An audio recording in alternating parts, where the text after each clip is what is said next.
जब हम गीता के बारे में बातचीत करते हैं तो बहुत सारे विषय हमें समझ में आते हैं। जो शुरुआत में एक चीज़ बताई जाती है कि अर्जुन ये कहते हैं कि मैं युद्ध नहीं करना चाहता। अर्जुन इसके बारे में ये भी कहते हैं कि भाई जो सामने खड़े हैं वो सब मेरे रिश्तेदार हैं, मेरे चाचा, मामा, काका हैं, मेरे दादा हैं, ऐसे बहुत सारी चीज़ें अर्जुन कहते हैं। तो इसलिए वो युद्ध नहीं करना चाहते। और उसमें परमात्मा ये कहते हैं कि अर्जुन तुम्हें तो युद्ध करना ही है, ये तो मरे हुए ही हैं। इसे देखकर ऐसा लगता है कि परमात्मा ऐसे कैसे हो सकते हैं कि वो युद्ध के लिए प्रेरित कर रहे हैं कि बोलते हैं भाई लड़ो। देखिए, जो कुछ भगवान ने वाच उसमें किया गया है, उसमें ये कहा गया है कि ये तो सब पहले ही मरे पड़े। क्यों कहा गया है कि हर व्यक्ति अपने नेचुरल डेथ तो होती है, शरीर को छोड़ता ही है। इसलिए उसने कहा कि जिनको तू समझ रहा है मैं मार रहा हूँ, तो मारने का तो प्रश्न ही नहीं है।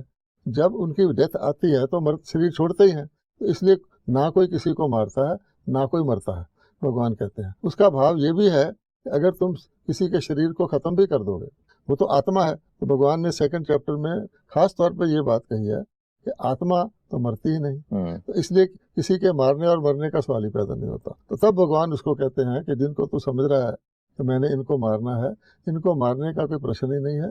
ना कोई शारीरिक तौर पे मारने से मरता है। मान लीजिए आपका एक शत्रु है, आपने शत्रु को, उसके अंदर आपसे शत्रुता है, आपने उसके शरीर को खत्म कर दिया, तो उसकी आत्मा तो नहीं मरी। तो आत्मा में तो आपके शत्रु के संस्कार रहेंगे।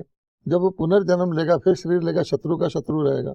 इसलिए आपने शत्रु को मारना है, तो वो तो मरा ही नहीं, क्योंकि आत्मा तो मरती नहीं। इसलिए कहा जाता है hate the sin not the sinner, कि जिस चीज को मारना है, शत्रुता को मारना है, वो तो शरीर में है ही नहीं, वो तो आत्मा में है। तब भगवान उसको कहते, ज्ञान देते हैं कि तुम्हारा शत्रु कौन है। गीता में साफ साफ कहा गया है, आत्मा ही अपना मित्र है, आत्मा ही अपना शत्रु है। आत्मा में ही मित्रता बसती है, आत्मा में ही शत्रुता बसती है। तो वास्तव में तुम्हारा शत्रु कौन है, तुम जब आत्मा को समझोगे, आध्यात्मिक ज्ञान लोगे, तब तुम्हें पता लगेगा कि तुम्हारा शत्रु ये शरीरधारी नहीं है। शरीरधारी को ना कोई मार सकता है, ना मरता, क्योंकि आत्मा कायम रहेगी।